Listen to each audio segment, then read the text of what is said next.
Welcome to 10, the Tenant Experience Network. I'm your host, David Abrams. In this episode, we are connecting with Antonia Cardone, America's lead client solutions total workplace at Cushman Wakefield. In this episode, we learn about Antonia's career journey, beginning with her training as an architect and her early interest in strategic facility planning. Her career trajectory took hold, and she has been fortunate to be doing what she loves, solving a wide variety of problems for her clients. Antonia shared a glimpse into the data that Cushman Wakefield is analyzing, including employee sentiments around the value of connecting to people in the workplace. Antonia shared a number of reasons people want to be in the office. In the past, being in the office was about having access to stuff, whereas today, the new emphasis is on socialization and collaboration. She suggests that while amenities and environment are important, the value of being together is the real driver of spending time in the office. We both agreed that casual interactions are critically important to building great teams and doing great work, and are especially difficult to schedule spontaneously over Zoom. We had a great conversation around how building operators and occupiers can be working together to really shake up the physical workplace across all building classes. Antonia's insights into how the way people work in buildings is impacting cities and local businesses, causing less stress and allowing for more streamlined operations, were really interesting and something I had not previously considered. We also discussed how technology can help solve some of the challenges around improving collaboration in the workspace and supporting people continuing to work from everywhere. Antonia also recognized the need to be able to better track space utilization to deliver improved service and programs and provide more visibility of data for the users of spaces. We are excited to share this podcast with you, so be sure to subscribe to 10 so you never miss an episode of the Tenant Experience Network. And now I'd like to welcome Antonia to the show. I'm really glad you could be with us today. My pleasure. Looking forward to our conversation. And I'm really excited about the opportunity to tap into the knowledge and insights around topics that I know are very dear to you: workplace strategies, relevance and experience, and the return to office. And I know a lot of that is very much a part of Cushman Wakefield's Workplace Ecosystems of the World report. So I'm looking forward to tapping into some of what you know and can share with our listeners. So let's dive in. And to start us off, maybe you could just tell us about the journey to your current position role. How did you get started? Well, I'm educated as an architect, and during my architectural studies, I was a very capable B+ designer, and there were some fabulous people in my class who were really, really skilled at that. And I realized that perhaps I could bring something else to the party apart from being, an excellent designer. And so immediately began sort of looking at other ways in the industry where I could make a contribution. And it turns out there were many.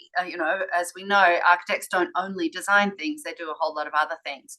And so in my final year of studies, we had a guest lecturer who spoke about what at the time was called strategic facility planning.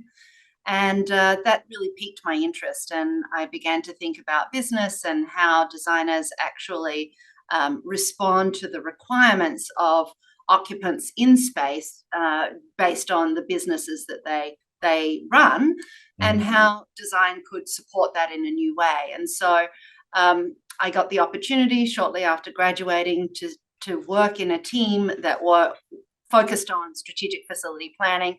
And that really set me on my path ever since. So I'm deeply rooted in consulting around the kinds of business problems that can be solved through spatial solutions with our clients, and originally on the design side, and now doing very similar things here on the real estate side of the equation. Really interesting. And so when that trajectory started to take shape, was it a surprise to you that sort of based on your expertise and your area of interest, that it could lead to a position like this? I was kind of delighted and certainly excited being young and at university to sort of discover something that seemed more in my sweet spot than what it was that I was studying.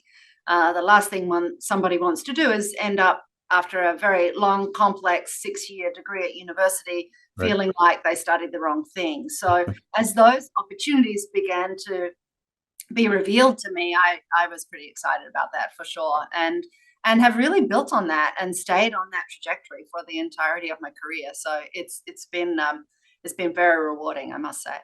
I'm sure it has. Nice when those things work out in that way, right? And to your point, it is a big investment, and there probably are many people that go down that path and find out, oops, perhaps a wrong turn along the way. So Yeah. that's great that yours went as planned. I'm just curious, what do you think made you so uniquely suited for this position? As this opportunity took shape, what's helped you to become successful?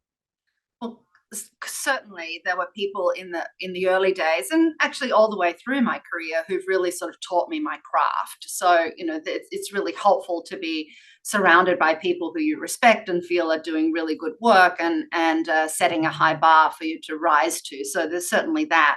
But we're all sort of multi-dimensional people, and I realized even in high school that I was interested in both arts, and I was analytic, I was good at math, and I was interested in design and art and the fine arts. And I'm definitely a people person. We do all those kinds of personality assessment things, I always score on the people side of the results. So where could I exercise all of those capabilities? I also am quite frequently, if I stay on one track for too long, get bored. So, Okay. I like variety. I like, engagements with multiple clients at one point in time. I don't want to be involved in something over a 5-year period with one client, etc. So the consulting world, where I engage with multiple clients, we deal with very different thoughts based on the scopes of work and the problems we're trying to solve for our clients throughout any day. The variety is really, really wide, and I benefit from and enjoy that very deeply. So I can bring the fullness of my interests and my skill sets, both analytical and creative, and my natural tendencies for working with people and problem solving, to the variety in my work. So, there's a whole sort of collection of magical things that happened there that bring me to this place in my career. Yeah, I love that. I think we have a lot in common. I too am somewhat of a people person, but like you, I also like variety, and I like to be. I don't want to work on a project that has a 10-year horizon. I'd like to do many different things, and I had that opportunity certainly in the marketing and communications world where I began, and even in building out Hilo. No 2 days are the same, Right. and there's always new clients, new opportunities, new initiatives, new technology we're thinking about. So that's definitely what keeps me going as well. I found that as being one of the really big challenges that came with COVID, and that variety seemed to be reduced very quickly Mm. when we stopped being able to move around quite so much, when travel went away, when we were, certainly at home and afraid of the Right. disease in the streets. That really kind of that was very challenging for me to sort of disconnect from those parts of my work and my life that were really stimulating. So very challenging. Totally get that. I can't. We can't say enough about the impact and the what we've all been through. And to that end, I think we can both agree that commercial real estate has just gone through one of the most turbulent periods of time that we will ever remember. Certainly, it still remains the largest asset class in the world. However, it continues to rebound from prolonged periods of low levels of occupancy. And it's still trying to, meet the emerging needs of people today. On top of that, it's faced with the disruption of new technologies that are having, enabling now building operators to deliver spaces and service in entirely new ways. So very exciting times, and a lot for us to talk about and unpack. Our team, the team at Hilo, really believes that we're now or the buildings are now part of a much larger workplace ecosystem. And the physical workspace, while still at its core, we need to be able to connect with people no matter where they are, whether that be at their dining room table or at a co-working space or a local cafe, or maybe their summer deck at a cottage. So I'm just curious, what are you seeing right now? Because I'm really trying to provide our listeners with a glimpse into what's happening today. The commercial real estate industry is reimagining as it continues to respond to the emerging needs of its customers. Yeah, absolutely. Well, we certainly have our finger on the pulse right now, and a couple of things that we're seeing. Just one thing to start this sort of segment here is that here at Cushman Wakefield, we do quite a bit of research into the experience that people have at work. We have a diagnostic tool called the Experience Per Square Foot Survey, and we use that with our clients to understand the experience of the workforce.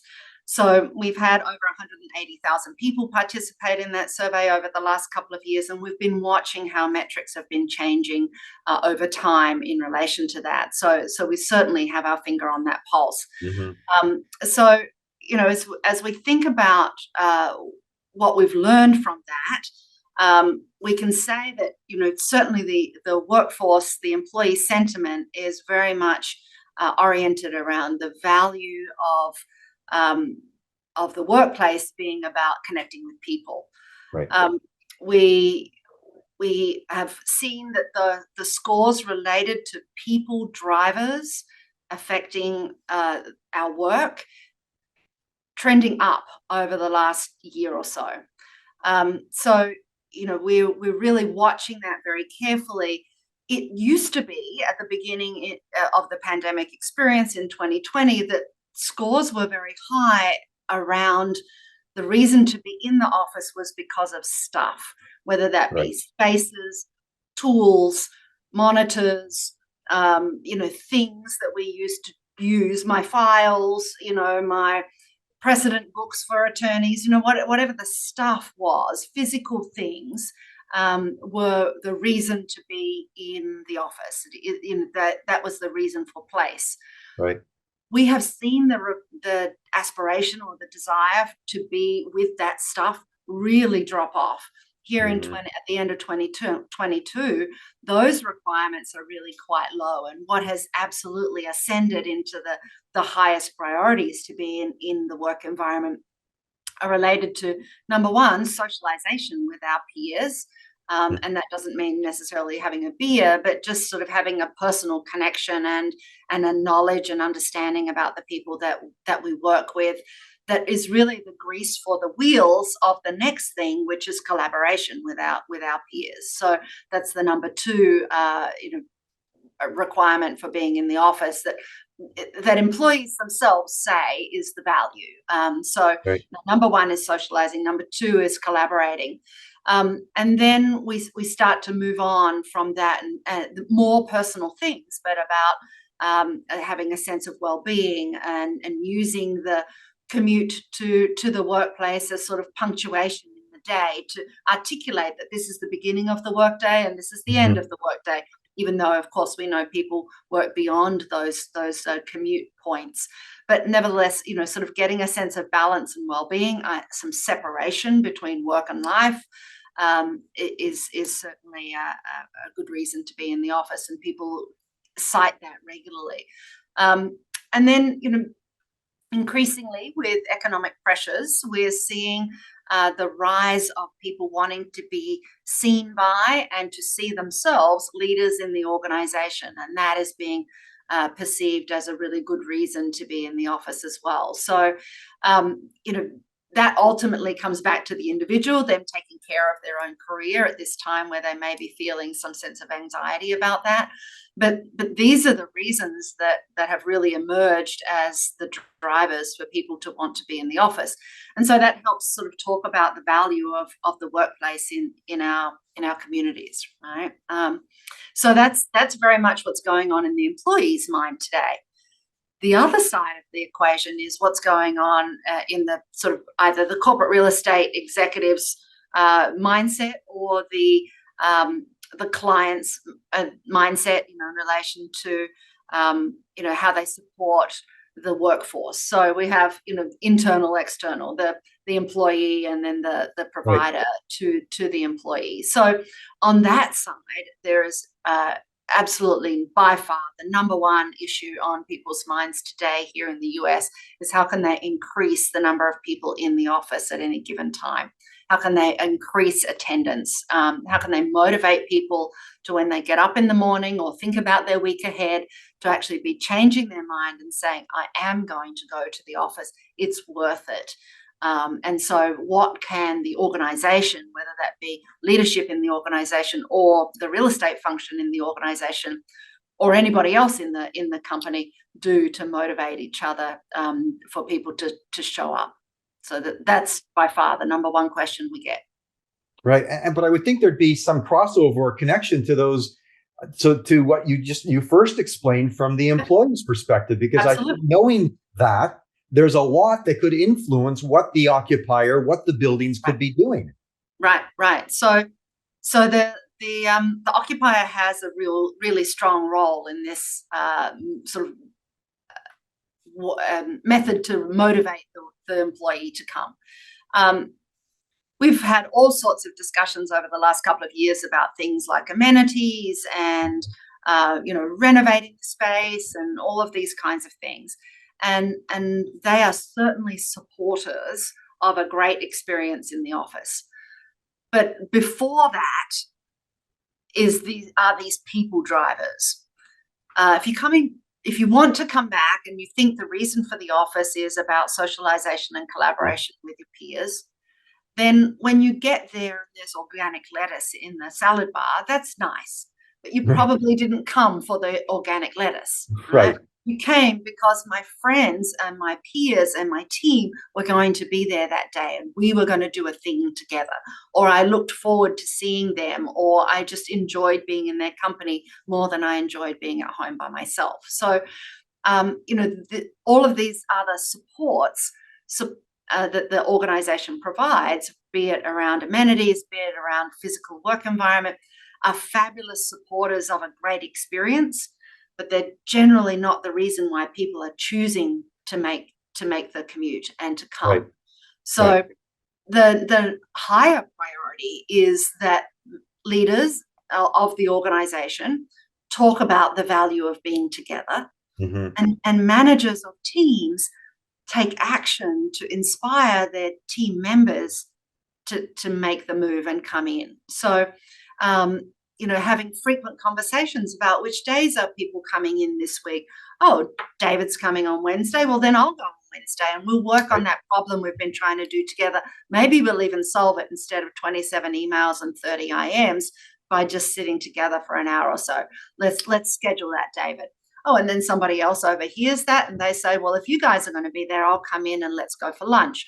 So now we start to get, sort of a little bit of critical mass in our team where three of us will be together and the other half a dozen might think differently about, well, maybe I'll come on Wednesday instead of Thursday and blah, blah, blah. Can I change my pattern to enjoy the company of my peers in a way that I can't when I'm at home? So team leaders and managers need to be allowing those conversations to happen regularly as normal discourse.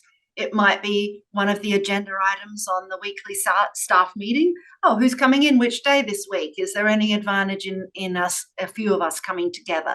And it's normal conversation. So that needs to happen, as well as the organization at the highest levels talking about the value of being together.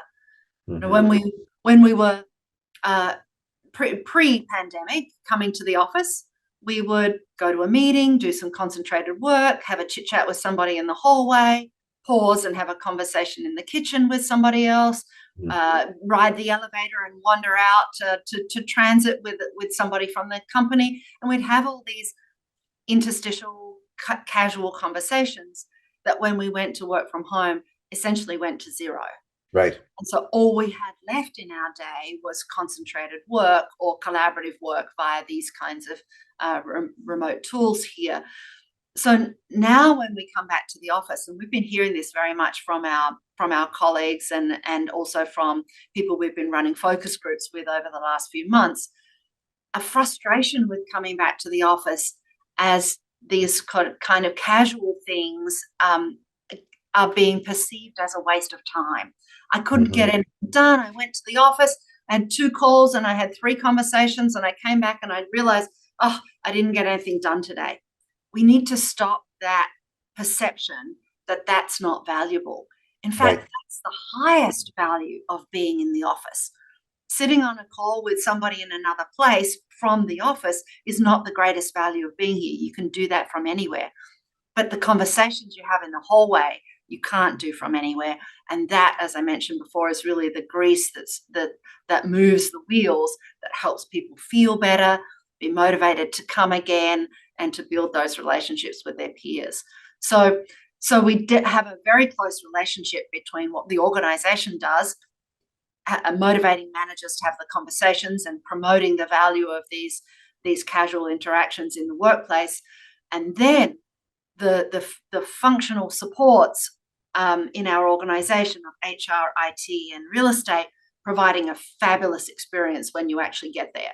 No crawling under the desk and plugging in your gadgets, or no miserable coffee in the kitchen, or those kinds of things. You want to feel like this is a fabulous place to be, and all the physical things here support that experience. So there's multiple influences on the individual, and the organization can do a lot about making it great.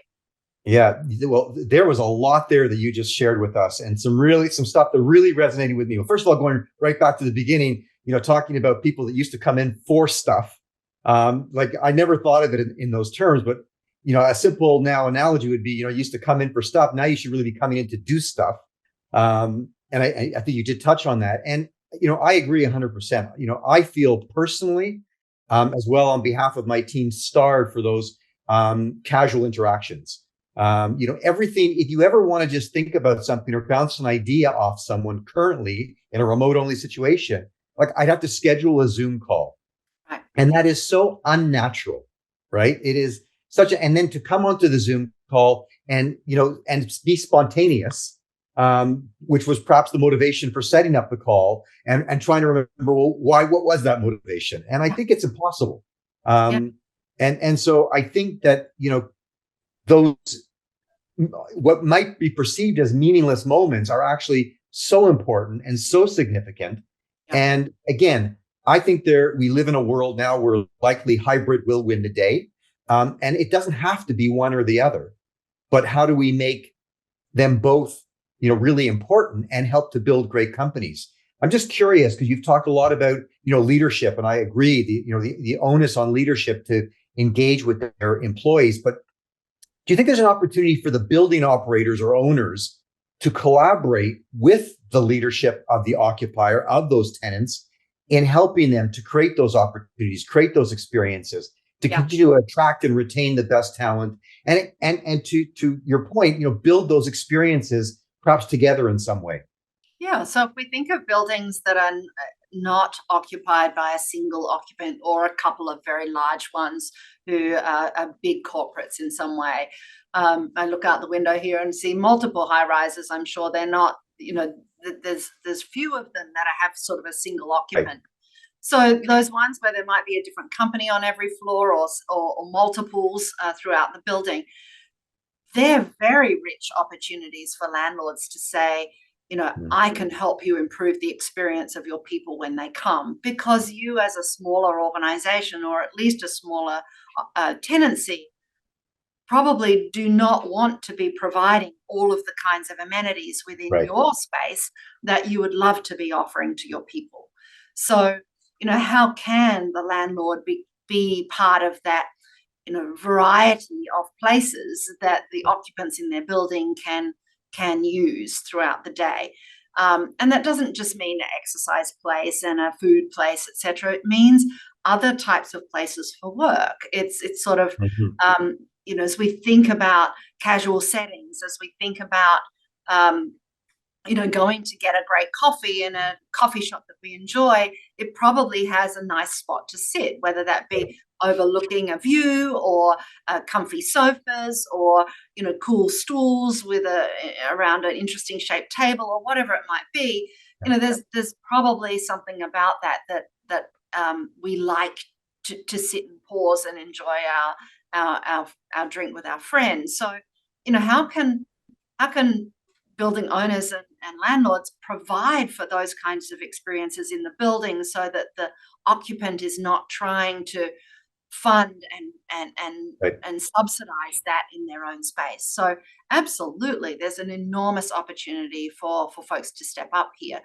And this is what we're seeing with how people are making changes to the buildings that they choose. So there Right. is definitely a flight to quality, and one of the pillars of quality is the kinds of amenities and provisions that are in that building for the occupants to avail themselves of. Right. I agree 100%. And I'll just add my own 2 cents about the flight to quality. I don't think that means it only has to be A-class buildings. I No, think that B and C class buildings can think about that notion of flight to quality and use their size, their nimbleness, their ability to respond quickly, to actually do things that perhaps are more difficult or more costly in a Class A building. absolutely. So I don't think flight to quality needs to suggest that everybody else hasn't got a chance. I actually think it creates an amazing opportunity for the market as a whole. Yeah, yeah. I'm looking out here, and I'm sort of looking at a rooftop in what I would definitely not say is an A grade building. Right. But the landlord or the owner of that building could enliven that rooftop for the Right. occupants, and imagine how wonderful it is on a sunny day to spend some time there. What if you could actually get Wi-Fi there, et Yeah. cetera, et cetera. So, it's that's a extra provision for the occupants of the building that doesn't relate to the class of the building. It elevates itself by just thinking about how can we use what we have in a better way. And imagine where we have some lower rise and lower quality buildings that perhaps surrounds a courtyard type space. Mm-hmm. How can we Yep. make that space safe?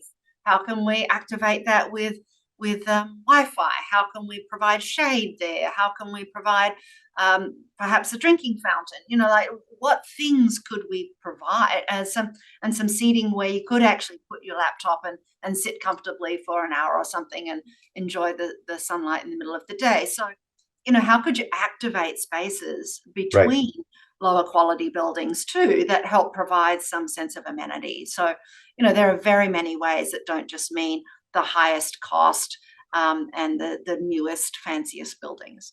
I agree 100%. I think a lot about buildings given the nature of what I do every day. And I also think about their place within neighborhoods and cities, and that, buildings are not just silos, they're not just four walls, and they're not seen as separate, but they actually are very much a part of, helping to create vibrant communities. So I'm just curious about your thoughts, about how workplaces can play a role in creating a larger and more connected community.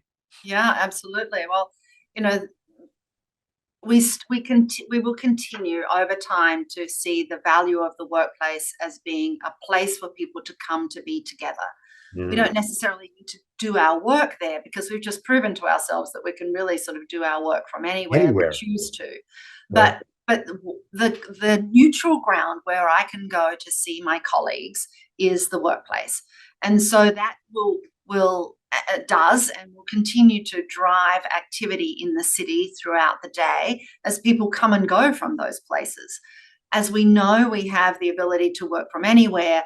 It will also mean that peak hour, the rush hour in the morning and the rush hour in the afternoon, will be less peak, Mhm. in fact, in future, because I can come at 11 Eh, after I've done a couple of calls in the morning, and I can leave at 3 after I've had lunch and a meeting, and head home and get back to work when I arrive there. So, it'll mean that our cities and our the environments around our workplaces will be activated for Right. more of the day rather than just rush hour, morning and afternoon. That's You brilliant. know, I never thought about it in those terms, but that's a great insight. and hopefully that helps drive business to those businesses on the street, if you like, throughout the day in a more even way than it used to be. Right. You'd have morning rush hour, you'd have the lunch dash out and buy something or do an errand or something, crowd, and the commuting home crowd. Well, hopefully that, sort of over time we'll see an evenness of the Mhm. experience at the street level throughout the day. Sure, there'll still be peaks and valleys, but there'll be more movement between, I don't know, call it 9:30 and 11:30 or something than there used to be. Right. Right? So, you know, the work environments and workplaces in cities will continue to have a really valuable contribution to make. And, I look forward to seeing that evolve over time. We've had what we used to call normal from 2019. We had then, some abnormal things for a couple of years, and we're coming back to some new balance going forward. And I'm really excited to see how our cities rebound and come back to a new sort of balanced perspective. As am I, and I very much feel that they will, and that particularly downtown cores and downtown business districts will continue to be revitalized and re-energized. And I think, to your point, it might just look different, but I think that same importance and the interaction between all these stakeholders is just as critical. So that'll be fun to watch. David, let's take a short commercial break. Oh, sorry, go ahead.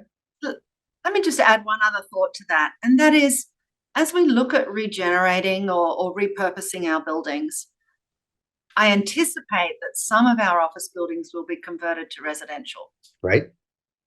And that also will bring new energy to our cities. Now, I think that in some places that will take a very long time, decades perhaps, to happen. But I look forward to seeing the progressive shift to more people living in the city. It's better for sustainability. It's better for community building. It's better for sort of liveliness of our places. And so I think that that's something that we can look forward to. I think you're right. We're obviously seeing a lot of that talk in New York specifically, where we're actually spending a lot of our time, a lot of energy and thought coming forward around that conversion process and what that looks like, and creating more affordable housing opportunities as well. So a win-win for everybody.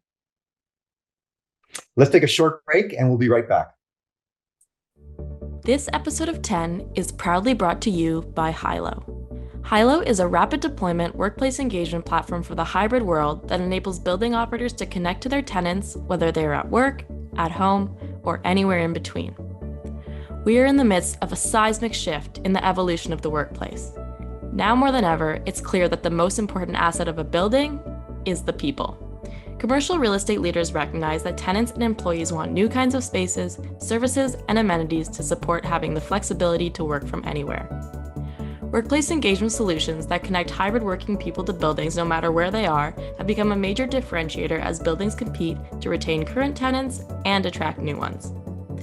Hilo empowers building operators to meet this challenge. To learn more about Hilo and schedule a demo, visit hiloapp.com. And now I'd like to welcome back to the show Antonia Cardone, America's lead client solutions total workplace at Cushman and Wakefield. I'm loving the conversation. I'm really glad, again, you could be with us today. As I mentioned earlier, technology is playing a significant role in helping to shape how building operators deliver great customer experience to their tenants. And workplace engagement is uppermost in everyone's mind, both building, operator owner, and occupier, and presents many opportunities to do things differently. So I'm curious, from your own, knowledge, and as well as the data to which you are diving into on a daily basis, with a focus on meeting those evolving needs of people in buildings, what technologies are you seeing that are gaining traction and are perhaps contributing to a better tenant experience? Well, if we start from the idea of work, the key technologies that we need, the key technologies that we need right now to be, coming to the fore and improving our work experience are our collaborative technologies, particularly in relation to the tools we use in meeting spaces when not everybody is in the room with us. So, how do we connect with those people who are working from somewhere else today, but need to participate in this collaborative experience with the rest of us who are in a room? Sometimes the number of people in the room is smaller than the number of people who aren't in the room. And other times it's vice versa, where we have a sort of critical mass in the room and a couple of people elsewhere. So, we need to solve for that experience in a frictionless way immediately. And, I know that there are many organizations out there trying to grapple with that. And I hope very much that in the next couple of years, we really see leaps and bounds, us move ahead in leaps and bounds in that way.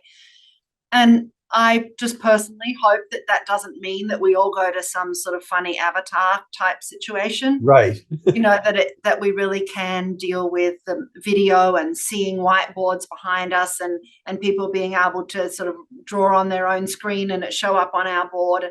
I hope that we really are able to do those things in a way that doesn't feel awkward and painful. So that's sort of my biggest aspiration for technology supporting work. But if we take it then the next level and say, well, what about sort of building oriented technologies, and the tools that enable us to count things, count where people are, count how many people are there, count how many people are on our Wi-Fi systems, from security perspective, from safety perspective, but also from sort of usability perspective, so that we can use that data to plan and change our work environments based on these types of spaces are extremely popular and these ones are not very popular at all. Let's convert to more popular spaces, take from one category and refit to suit another category. So all sorts of sensor technologies that enable us to count and to work out where the needs are those that are certainly making an impact to those of us who operate spaces. And then to people who actually operate buildings. So, can we adjust our air conditioning systems? Can we adjust our lighting systems? Can we adjust our cleaning programs, our security programs to reflect where people are? Let's not clean floors where nobody's been there. Right. How do our cleaning teams know that when they arrive at the building, perhaps after dark or something to that effect? So, from a building operations perspective, how can we be really efficient, particularly to deliver sustainability, positive sustainability outcomes by not operating things that are not being used, right? Like not cleaning things that aren't dirty, and making sure that we have great services where people really are. So there's sort of tiering layers of technology that are really emerging and making a difference, and we look forward to those things all coming together. And of course, then from the user perspective, can they see what's going on? Can those things be visible via dashboards and apps so that I can see who's coming in? I can see who's in what rooms. I can see where I want to be with the people I enjoy. So, there's that cascading effect of technology in place. Yeah, I think you identified a lot of the hot buttons, a whole lot of the hot issues, and the opportunity to know what people are doing, where they're engaging, what they're utilizing, and how that data supports the building operations team, and vice versa. To your point, if the people, the users of that space, can also get a sense of their peers and the activities in those spaces as well. Certainly, from our perspective, being in the tenant experience, tenant engagement world, we're thinking about how our technology will evolve to meet many of the needs you've just identified. So thank you for sharing that. Our closing speed round is an opportunity to get to know you a little bit better, not just your role in business. So I'm just curious, what do you do or what do you enjoy doing when not at work? I love to be outside. Some people who know me know that I've been known to ice climb and to rock climb on occasion. So, going to my own personal edge is a thrill. Very good. What's your favorite drink of choice? That could be hot, cold, alcohol, non-alcohol. What's your favorite beverage? Well, perhaps the number one is sparkling water. But then if we go for something slightly more interesting than that, I love the now very unfashionable, very oaky, vanilla-y California Chardonnays. Okay, amazing. Well, wine is definitely amongst yours and my favorites. What's your favorite movie or current TV series that you're now watching? That's an easy one. Great British Baking Show every time. Okay. Name one way in which technology has improved how you live or work. Something very personal to you. Very personal. I'm not American. You can probably tell from my accent. I'm Australian, and FaceTime video video calls with my family back in Australia has changed all of our lives. It's been spectacular. I get that. And what is your personal choice for days spent in person with your colleagues versus working from anywhere? Well, as I mentioned at the beginning, I love variety. So I want lots of different things to happen during the week. I want 1 or 2 days in the office with my colleagues, but I also then want to be visiting my clients elsewhere. I want to be traveling. I want to have some time at home as well. So I want all the things, but probably 1 to 2 days with my colleagues in the office. That's great. Well, flexibility, right? I think that's what we all want. I think that's been one of the best outcomes of, this period of time we've just lived through. Antonia, thank you so much for joining me today. Some tremendous and valuable insights that you've shared. I look forward to this being just the first of hopefully many conversations as we continue to explore what the world of commercial real estate looks like. Again, thanks for helping to kick off season 4. And I wish you all the best. Thank you so much. Thanks, David. A pleasure. Best wishes for 2023. I agree. Thank you. Bye now. I want to thank Antonia Cardone for joining me on this episode of 10 and for contributing to the global conversation around buildings being a part of a robust ecosystem, helping to build great companies, and that they are vital in the effort to cultivate and support great people and teams. The future of the workplace will likely take many forms, and we will continue to explore what that looks like together. Subscribe to 10 for more conversations with leading CRE industry professionals and experts who all have something to say about tenant experience and the future of the workplace. We love hearing from you, so if you enjoyed this episode of 10, please share, add your rating, and review us through your preferred podcast provider. If you or someone you know would like to be a guest on a future episode, please reach out to me directly at david@hiloapp.com. And until our next episode, I wish you all continued success in building community where you work and live. Thank you.